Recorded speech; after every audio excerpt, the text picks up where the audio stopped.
আমার প্রশ্ন হচ্ছে উনি সুপ্রিম কোর্টের একজন আইনজীবী, উনি কি জানেন না কোন কোন নিয়োগে কোন কোন সেক্টরে কত কোটা আছে? একজন আইনজীবী জানে না উনি কি আসলে ফিটারে দুধ খায় যে উনি কোন কোন কোটায় কোথায় কত পার্সেন্ট কোটা আছে?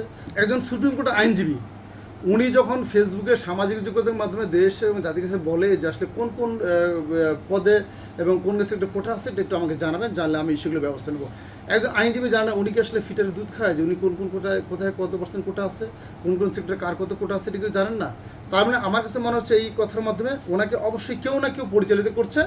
এবং রেল পরিষদের যে কোটা আপনারা জানেন যে 40% কোটা, এটা 85 থেকে আছে, কিন্তু এর পূর্বে ছিল একজন রেল কর্মচারী মারা গেলে তার অথবা অবসর গেলে তার পরিবারের একজন সন্তান বাধ্যতামূলক চাকরি পেত, সেটা উঠাই দিয়ে এরশাদ সরকার সাহেব 85 নিয়োগ বিধিতে বলছেন যে রেল পরিষদরা নিয়োগের ক্ষেত্রে 40% কোটা পাবে।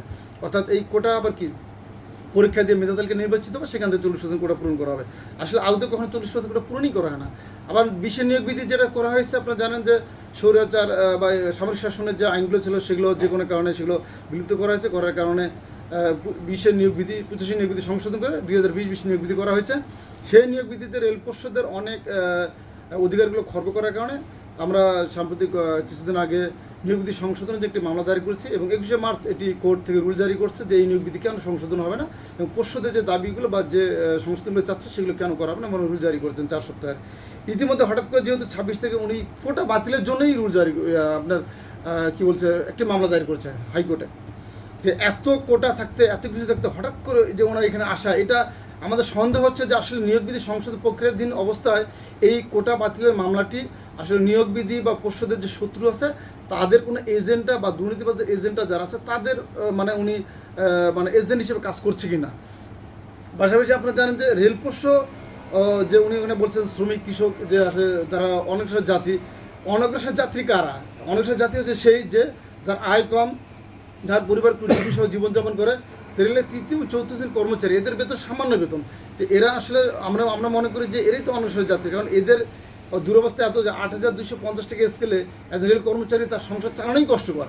সেই কারণেই রেল জন্মলগ্ন থেকেই ব্রিটিশ, পাকিস্তান এবং বাংলাদেশ স্বাধীন হওয়ার পর বঙ্গবন্ধু শেখ মুজিবুর রহমান সহ প্রত্যেকে চিন্তা করেছে যে রুট লেভেলের কর্মচারী যারা, এদের পরিবার যদি চাকরি শেষ হয়ে যায় সেক্ষেত্রে মানে খুব বাজে অবস্থায় চলে যায় এবং দৈনদশার মধ্যে জীবন যাপন তাদের করতে হয়। সেখানে সে পরিবার যদি স্বাবলম্বী থাকে, পরিবারের জন্য কোনো বিপদগ্রস্ত না হয়, সেই জন্য তার পরিবারের সন্তানদের স্বাবলম্বী করার জন্য, পরিবারকে সহযোগিতা করার জন্যই কিন্তু এই কোটার বিবর্তন। যে কোটা তো আসলে শুধু রেল পরিষদ কোটা না, এখানে মুক্তিযুদ্ধ কোটা আছে, প্রতিবন্ধী কোটা আছে, জেলা কোটা আছে, নৃত্যশিল্পী গোষ্ঠী আছে, সব কোটা মিলেই কিন্তু 40% কোটা। এবং 40% আসলে যদিও বলা হয় আসলে কিন্তু 36% দেওয়া হয় আমাদেরকে, 90% 40%, তার মানে দাঁড়াচ্ছে কত? 36% কোটা দাঁড়াচ্ছে।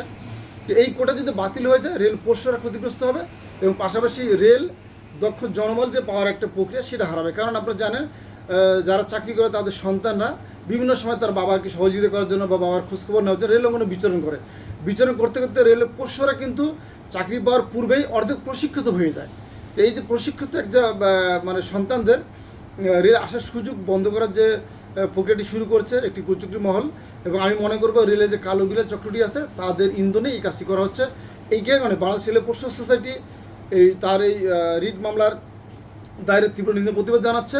পাশাপাশি রেল পরিষদ সোসাইটি রেল পরিষদের যদি প্রতিনিধিত্ব করে, আমরা সাংগঠনিকভাবে এই মামলার পক্ষ অবলম্বন করে মানে আদালতের মাধ্যমে আমরা যুদ্ধ করবো এবং আমরা বিশ্বাস করি যে সরকার এবং আদালত পরিষদের যে অধিকার, এই অধিকার অবশ্যই সংরক্ষিত রাখবেন। পাশাপাশি আমি দেশ ও জাতিকে এবং রেল পরিষদের আমি বলতে চাই আপনাদের ভয়ের কোনো কারণ নেই। রেল পরিষদ সোসাইটি রেল পরিষদের প্রতিনিধিত্ব করছে এবং আমরা আছি এবং থাকবো। পাশাপাশি রেলপথ মন্ত্রণালয় এবং রেল কর্মচারীর যেসব ট্রেড ইউনিয়ন রয়েছে তাদের সবার কাছে অনুরোধ, রেল পরিষদের অধিকার নিয়ে যে ষড়যন্ত্র চলছে এই ষড়যন্ত্র প্রতিহত করতে আসলে আমরা সকলে ঐক্যবদ্ধভাবে কাজ করি। আমরা জানি যে